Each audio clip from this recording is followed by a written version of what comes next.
I was able to catch over a 10 risk to reward on this trade, and it's actually not a very traditional PO3 setup, but you will see this happen pretty frequently. I figured I'd make a YouTube video covering it so that you guys can actually take these trades when you see this kind of setup.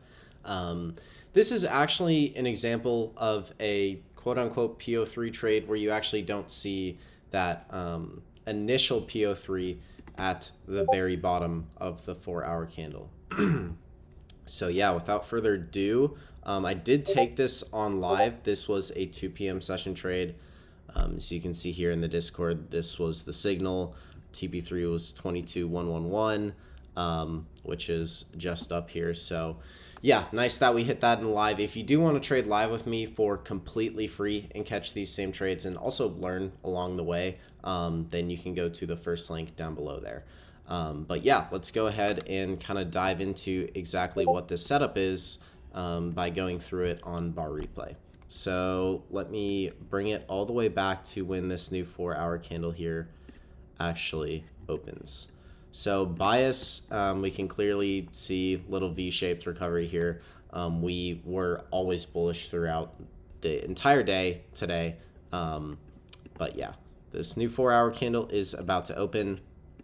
So traditionally, what we like to see with a PO3 setup, if you have been watching my other videos, hopefully you have, is right at the open, you'll want to see price accumulate, which we are kind of already doing. Then you'll want to see a manipulation, putting in that bottom wick of that new 4-hour candle, hopefully into some sort of gap like a 1 minute fair value gap right here.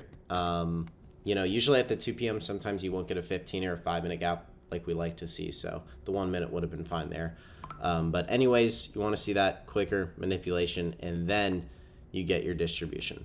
But there's certain scenarios where that does not really happen for us immediately. As you can see, we pretty much just accumulated. The manipulation was not really significant enough.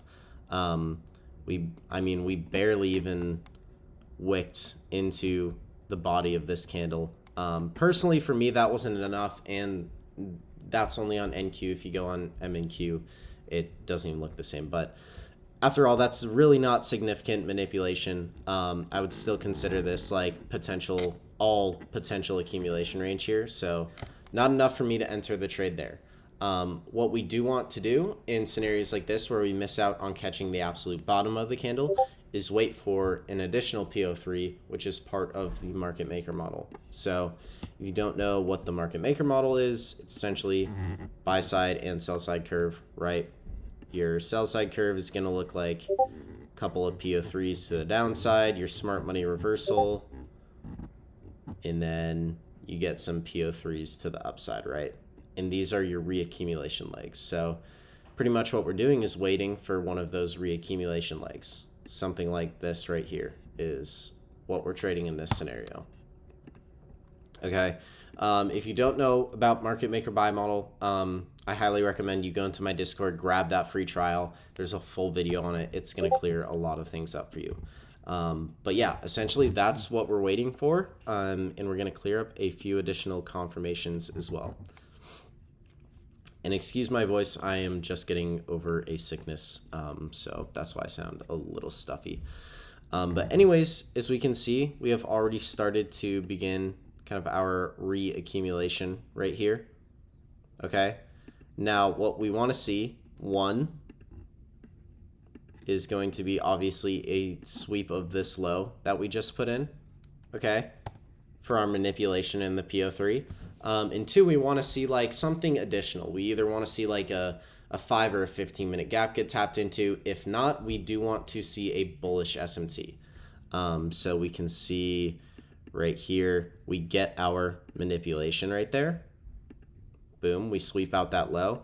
But I want to make sure it's somewhat significant manipulation and not just still staying in this range. So we can see NQ made a lower low.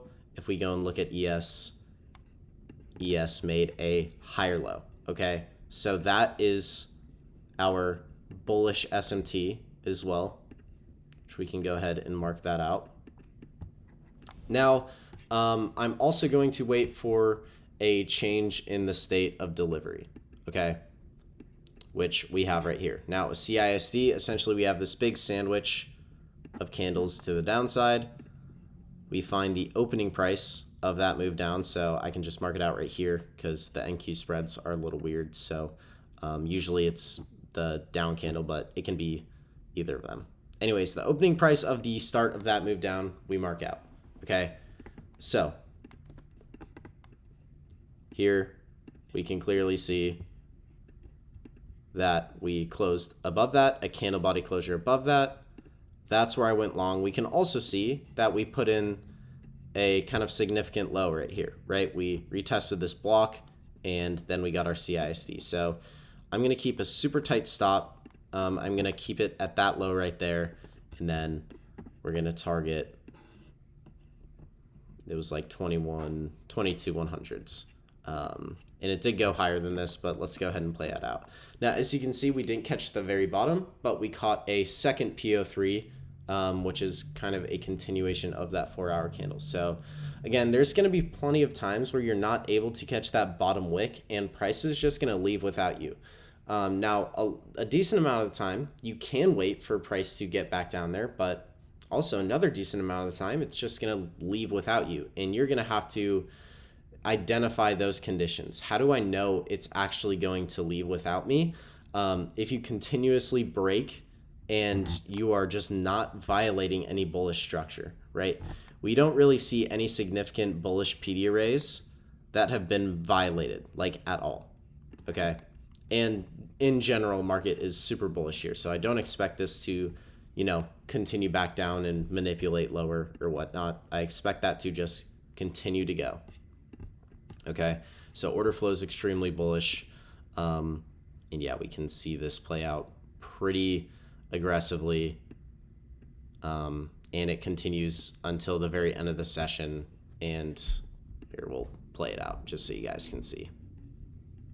Yeah, as you can see, it gets all the way up here and hits for a total of like a 12 risk reward, I guess. Depending on what fill you got, it was probably a 10 or a 12. Now, these are outliers. I don't normally catch 10 risk reward trades, but that's another thing with the 2 p.m.